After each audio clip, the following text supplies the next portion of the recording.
Alright. Now, these are some fine T-bone steaks. And we are going to do some marinating. And this is my daddy's favorite, just Italian dressing. Shake it up real good. And he just does it like this, where he just uses a ton of Italian dressing and covers the meat and then soaks it. And the longer you soak it, the better it comes out. Put some of that in there. Some Dales. Without the salt. So that stuff's really strong. If you have the salt, it's really tough. I can't do all that salt.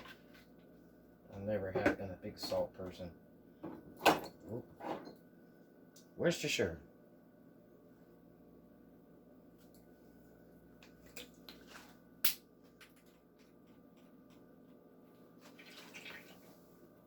Put about a tablespoon of that in there.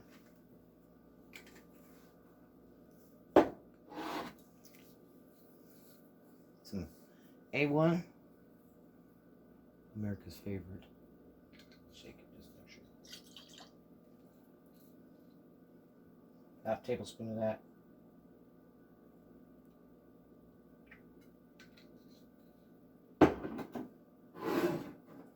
Soy sauce. Yeah.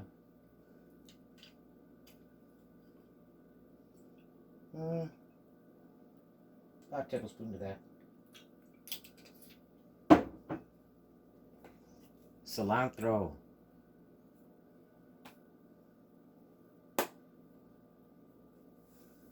About a tablespoon of that. Everything has about a tablespoon.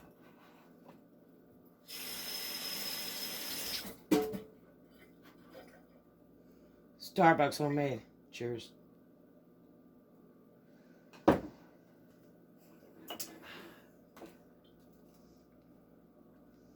Some Italian seasoning.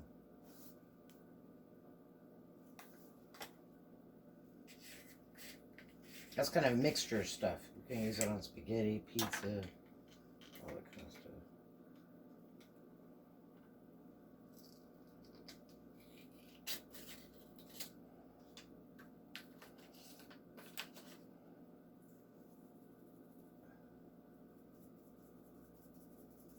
About a tablespoon. I love cilantro. It's one of the main ingredients in salsa. That's terrific. I just love it.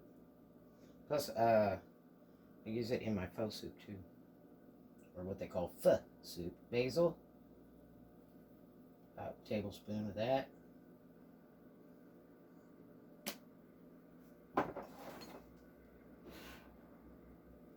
Some crushed pepper. About a teaspoon.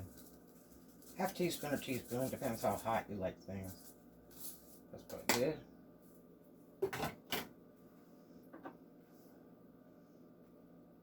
Some thyme. Thyme. About a tablespoon.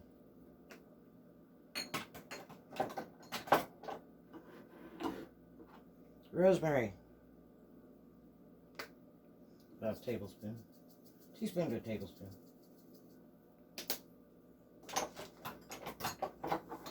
Parsley, which is just really green decorator stuff. But about a teaspoon of that. Bay leaves.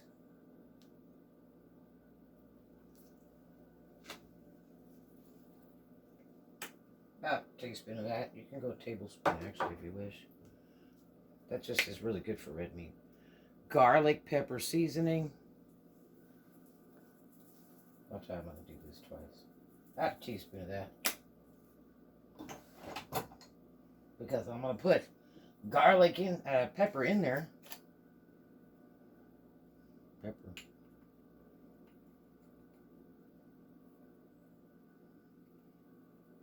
Just a little, because I already got those other peppers in there. About a quarter teaspoon. And fresh minced garlic. This is great stuff. You can buy it at Dollar Tree for about $1. But it's got the juice and all the good stuff in it. Saves you from having to chop it up or any of that kind of stuff. It's ultra fresh.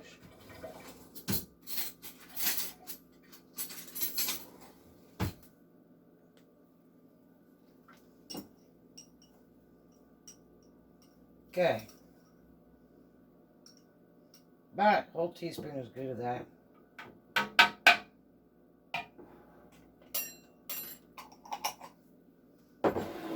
And of course, the cheapest red wine you can get. This is Cabernet Sauvignon by Sunbay Cellars. $2.99.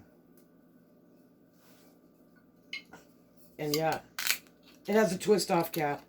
Just like the old Night Train, it was like $1 a bottle. This is one of my dad's favorite flavors. He liked Cabernet Sauvignon. I smelled that scent before. I don't drink, so I used to years ago. At many a wine night. So slosh in a bunch of that in there. Red, you always want to use red wines with red meats. If you're going to do chicken, fish, use your white wine. But just cheap wine's good. Because in cooking wine, I don't like it. I'd rather use real wine. And of course, you can serve it to children because it's going to cook all the alcohol out of it. So I don't really hear how, well, it's got alcohol in it. Heat kills the alcohol. But it leaves a wonderful taste behind. And then you take these guys and actually you put some fork holes in them. Let's just see if you can see it. A little bit of fork holes. These are really good quality steaks.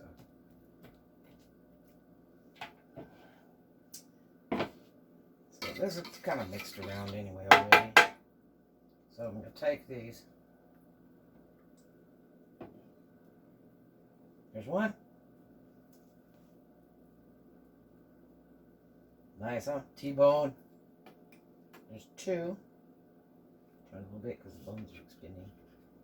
I rinsed those off before I used them. Just, I don't know where to have it.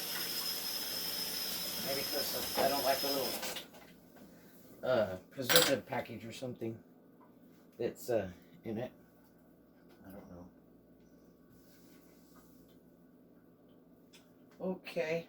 And then you cover that up with some plastic wrap, or if you have a top that snaps on to your thing, like a Rubbermaid thing would be the greatest. And let's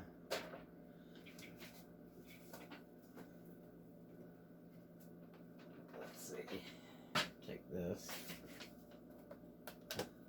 and let me get some plastic, y'all.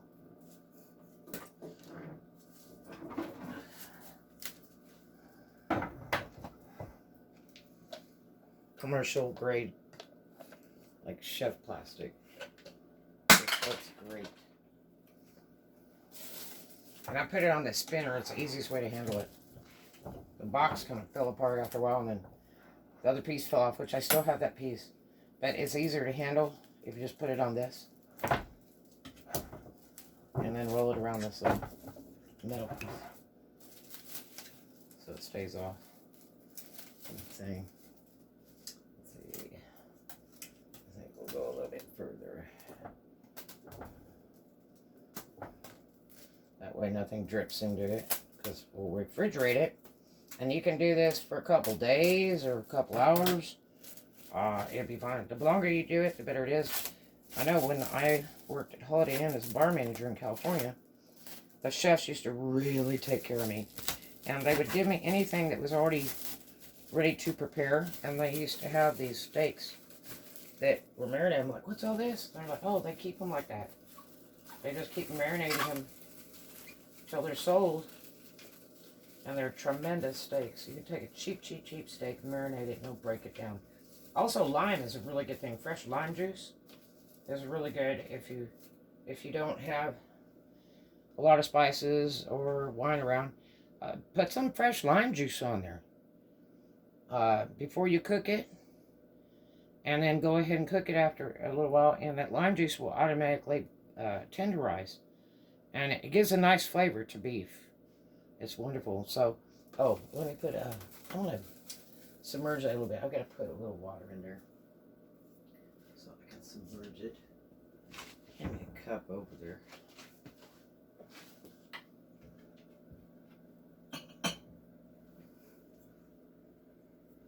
Get some cold water.